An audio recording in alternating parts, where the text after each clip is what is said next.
Welcome back. It's been more than 2 years now since Alex Triantaphyllis, Aaron Dunn, and Wallis Nader were indicted by a Harris County grand jury on felony charges related to a scheme to steer an $11 million COVID communication contract to a favored vendor.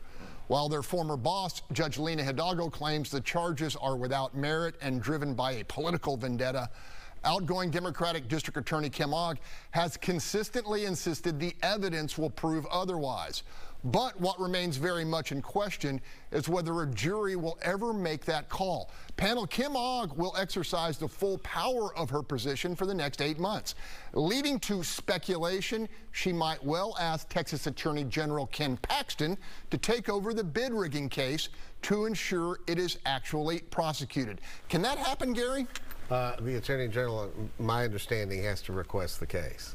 But the concern that Kim Ogg has that Sean Teare, the leftist Democratic nominee for District Attorney, will spike this case when he comes in is absolutely accurate. I have no question in my mind the case disappears.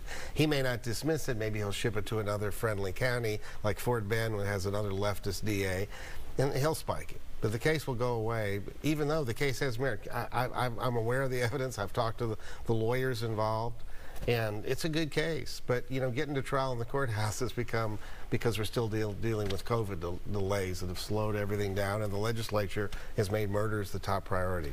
Bill, you and I were working on Friday looking at the statute here, and the way I read the statute is if the district attorney requests the assistance of the Attorney General, whoever the Attorney General appoints would be a sitting district attorney here or an assistant district attorney in Harris County. So as I read the statute, Kim can appoint a special prosecutor. She can appoint the AG, or she can appoint a private person to do it.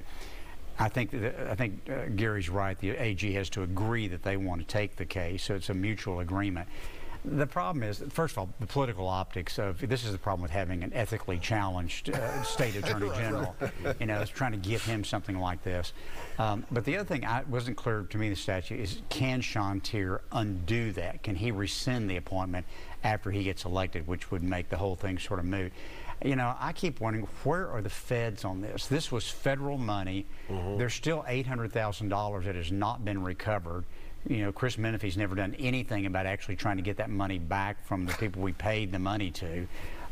Why isn't Chris doing something? Why aren't the feds doing something on this? And why isn't this judge go ahead and try this case? 8 months, try the damn case, you know? All right, Marcus, you've had to listen to all of us talk about this. I mean, do you think it should be handed off? I mean, because Sean said he thinks it's a political prosecution.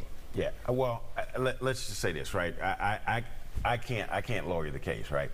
I don't know whether or not they're guilty or innocent, and that's why we have trials. That's why we have, as Bill said, that's why we should try the case. The problem with this is, yes, there are too many political ramifications. There's a lot of partisan ping pong that's being played, handing it off to an AG who is not trustworthy. I have no confidence that the AG will do a good job with this case. I agree with Bill. I think this is a case where maybe there needs to be a federal intervention, particularly because it was federal funds to get this solved, because the people need answers. The people need the truth. We don't need the political ping pong. About 20 seconds, Bob. Political ping pong is exactly what this is about. Sean Teare took endorsements from people who are subjects of this investigation. So the case has to go somewhere else other than the incoming district attorney's hands.